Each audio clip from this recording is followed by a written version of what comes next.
Premier Li Keqiang, President of CPA-FFC, Madam Li Xiaolin, Honorable Chief Ministers, Governors and Mayors. This is a historic moment in the relationship between India and China.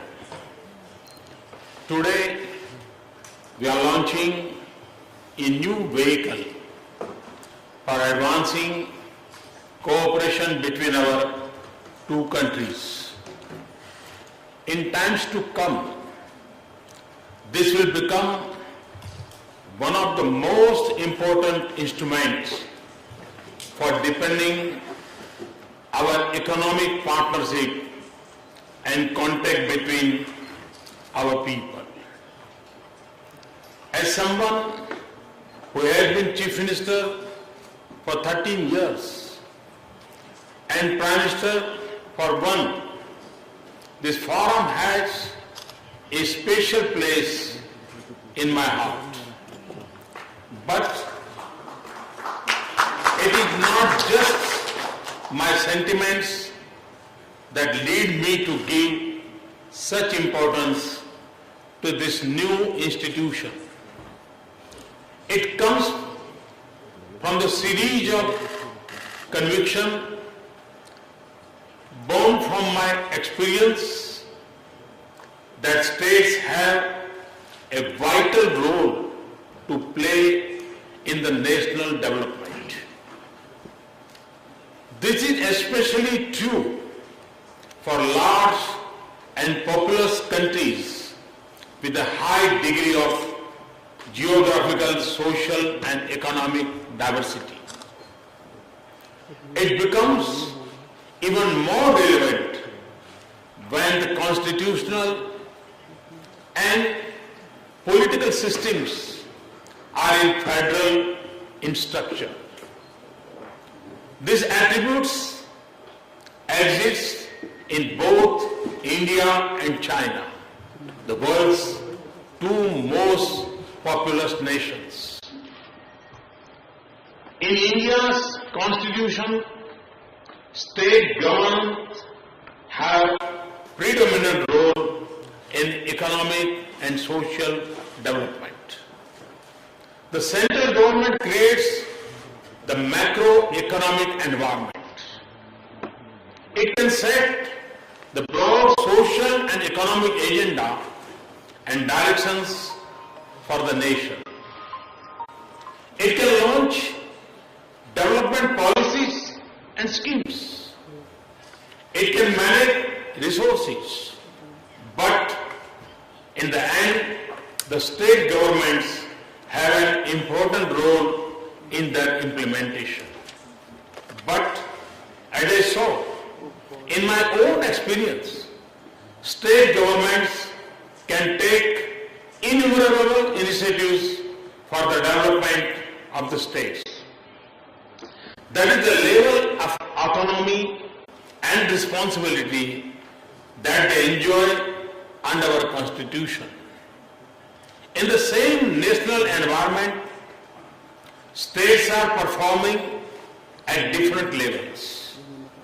For business investors too, whether they are Indian or foreign, their journey may begin in Delhi, but their success ultimately depends on state capitals.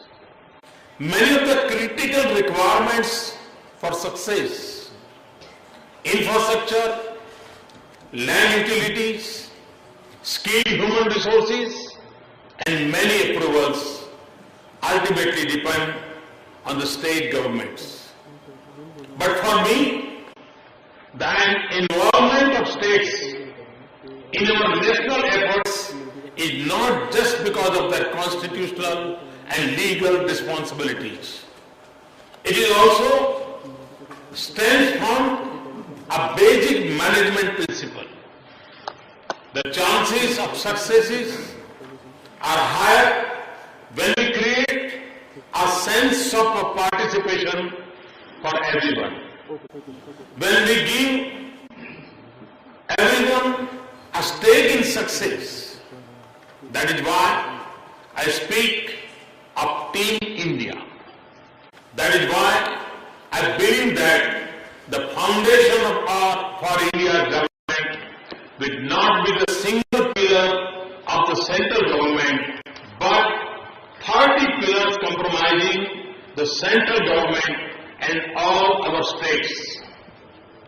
It follows from the simple logic of science that this foundation will be stronger and more stable. It can support a much taller structure of development.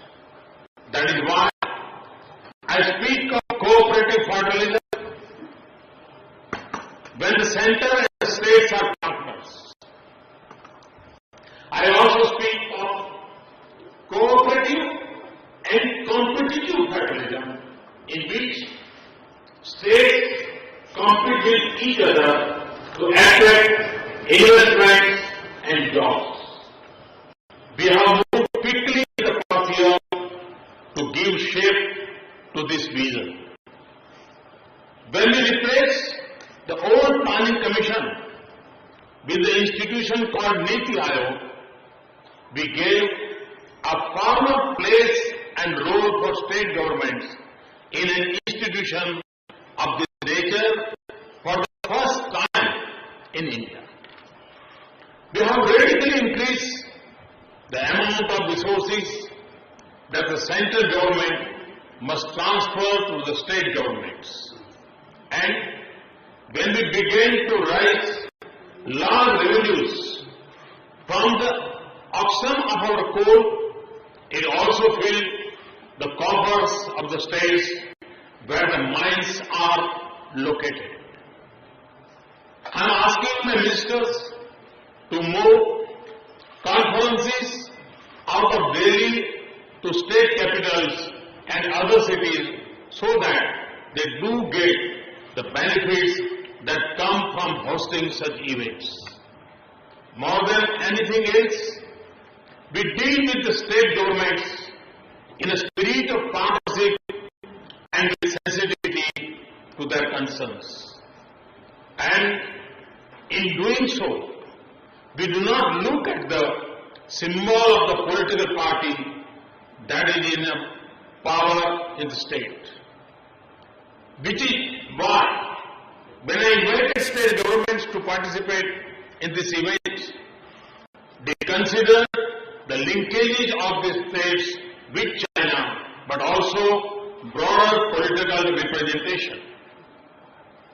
Every nation needs strong international partnerships for its progress. The linkage has deepened in an integrated world. An international partnership in trade, investments, innovation, technology, tourism, education, skills and health grow. State governments have a stake in them and responsibility for their success. I have found both through outbound and inbound state delegation that state level infrastructure can be often more focused and productive. A number of decisions can be taken quickly by the state governments. These interactions also make the state governments more sensitive and aware of the international dynamics and requirements. Therefore, I attach great significance to this forum. It is the first that India has with any country, and it is appropriate that it has started with China. We are two of the world's largest economies and among its fastest growing major economies.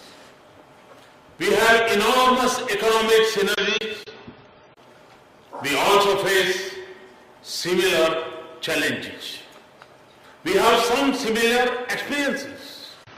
We have both seen differences in the pace of development in different parts of our countries.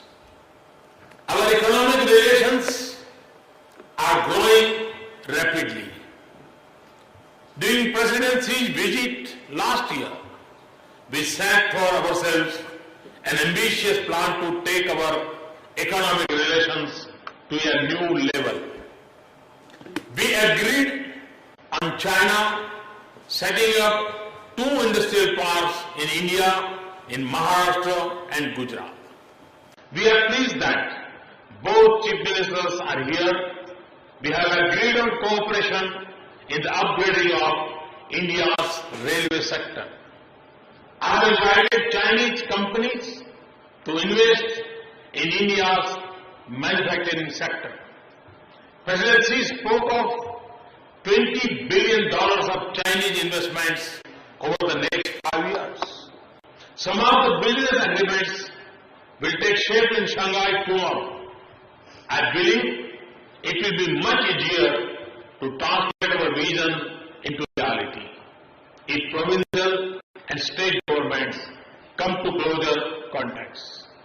It will also serve our other interests, especially promoting greater people-to-people contacts, which is at the heart of all relationships. Between India and China, we already have sister state relationship between Gujarat and Guangdong. We also have a number of sister city relations. During this visit, we will see the launch of Karnataka Sichuan relations and 4 sister city relationship. It is also consistent with the spirit that President Xi began his visit to India in Ahmedabad and I started the visit in Xi'an. These are welcome developments. We are truly taking our relationship outside our national capitals to state capitals and cities. So, it is a great pleasure for me to join Premier Li in launching this forum. It will have our full support and I wish it all success. Thank you. Thank you very much.